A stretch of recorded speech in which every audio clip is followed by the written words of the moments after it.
Pernah denger nggak sebuah kisah yang liku-likunya itu, wah, kayaknya mustahil banget buat jadi kenyataan? Hari ini kita bakal bongkar satu saga epik dari 1001 Malam. Ini kisah tentang sebuah keluarga yang nasibnya dibolak-balik oleh sihir, dihancurkan oleh pengkhianatan, dan pada akhirnya diselamatkan oleh kebetulan yang paling luar biasa. Coba bayangin deh, dua pangeran, Amjad dan As'ad, mereka tuh diambang kematian.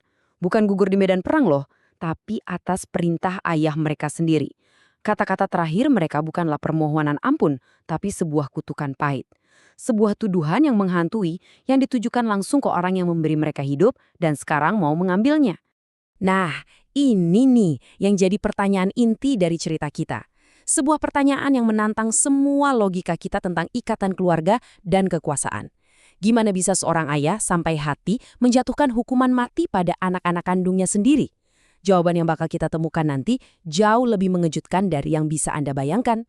Oke, untuk bisa ngerti tragedi ini, kita harus mundur dulu satu generasi ke belakang. Akar dari hukuman mati ini ternyata bukan karena kejahatan yang dilakukan para pangeran, tapi justru dari kisah cinta orang tua mereka.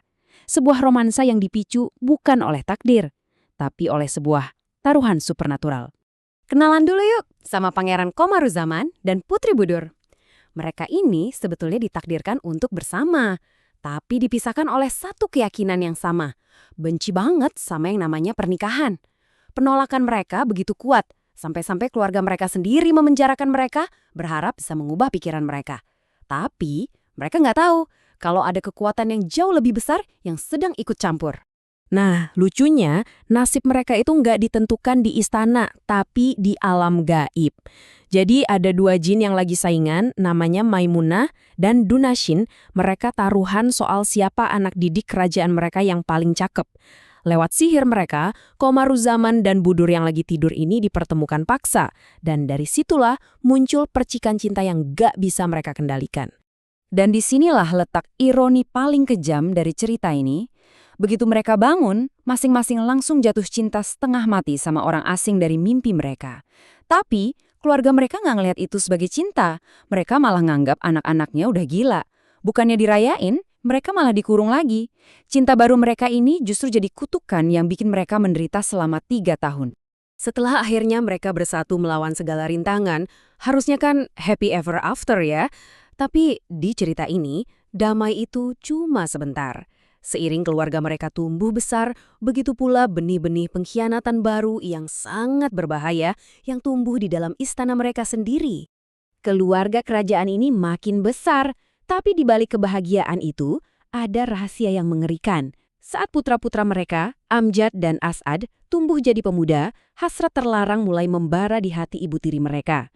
Sebuah api yang tanpa mereka sadari bakal segera melahap seluruh keluarga. Dengan ngeri ya, kedua pangeran muda ini jelas-jelas menolak ajakan terlarang dari ibu tiri mereka. Sebuah tindakan yang terhormat kan? Sebuah bukti karakter mereka.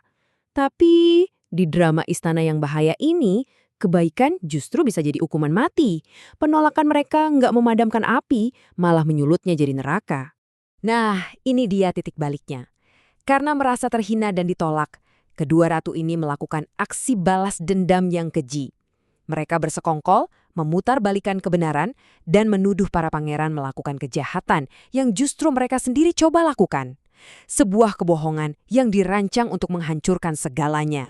Dan disinilah kita nemuin jawaban dari pertanyaan kita di awal. Karena termakan kebohongan istri-istrinya, buta karena amarah, Raja Kamaruzaman melakukan hal yang gak terpikirkan. Dia percaya begitu saja pada kebohongan itu dan dalam murkanya menjatuhkan hukuman mati pada putra-putranya sendiri yang nggak bersalah.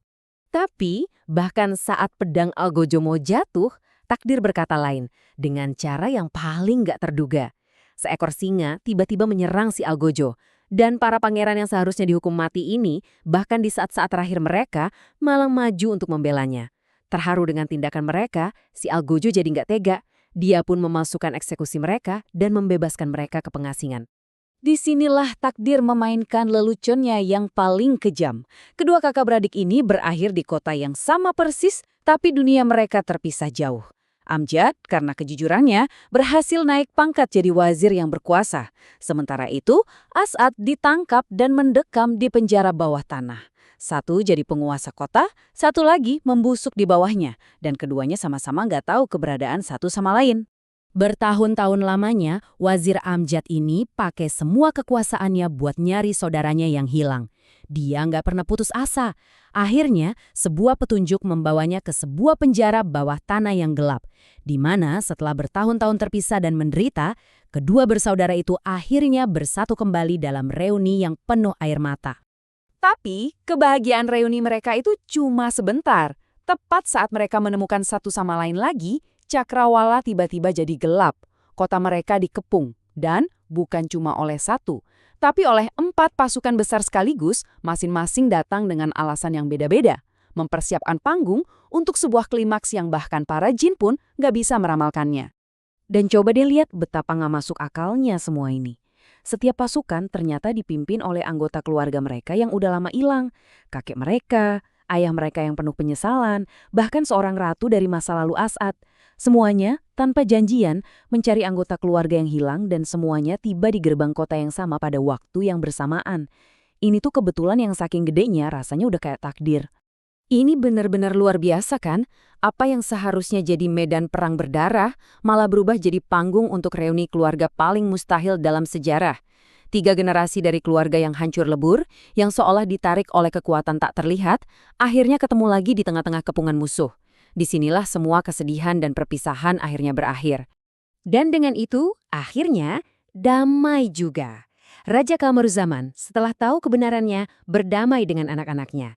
Aliansi baru terbentuk lewat pernikahan dan keluarga yang pernah hancur itu dipulihkan. Sekarang jadi lebih besar dan lebih kuat dari sebelumnya.